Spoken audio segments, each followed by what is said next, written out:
नवी दिल्ली या गजबजलेल्या शहरात 2 नोव्हेंबर 1965 रोजी एका ताऱ्याचा जन्म झाला.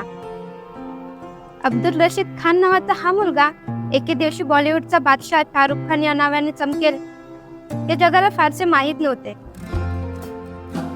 राजेंद्र नगरच्या अरुंद गल्ल्यापासून ते भारतीय सिनेमाच्या चकचकीत जगापर्यंत शाहरुख खानची कथा स्वप्नांच्या सामर्थ्यांचं आणि अथक प्रयत्नांचं जणू मूर्तिमंत उदाहरण आहे.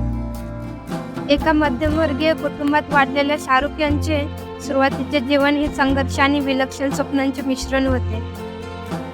त्यांनी लहान वयातच आपले वडील गमावले आणि कुटुंबाला आधार देण्याची जबाबदारी त्यांच्या खांद्यावर आली आणि त्यांनी ती स्वीकारली.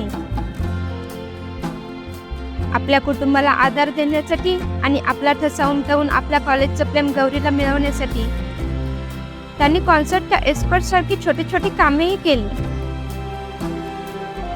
त्यासोबतच एक रेस्टॉरंटचा व्यवसायही केला, परंतु त्यात त्यांना अपयश आले.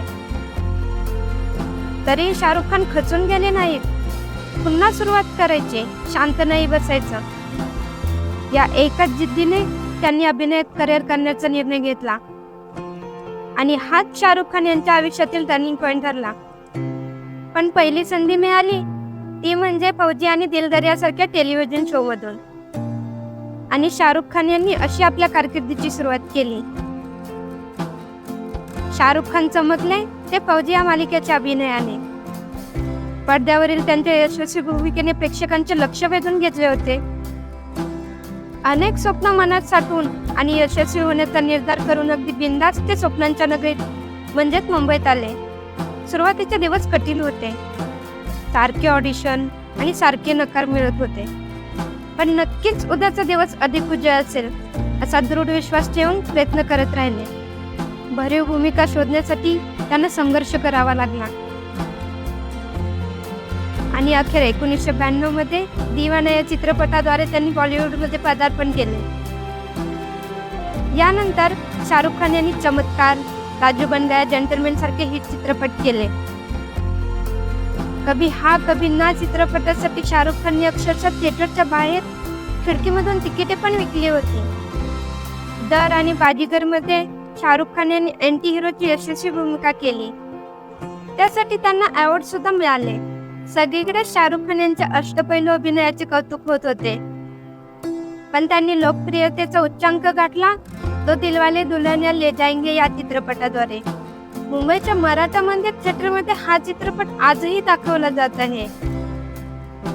हिंदी चित्रपट सृष्टीच्या इतिहासात एवढा काळ चाललेला हा एकमेव चित्रपट आहे आणि यानंतर त्यांनी भरपूर यशस्वी चित्रपट केले.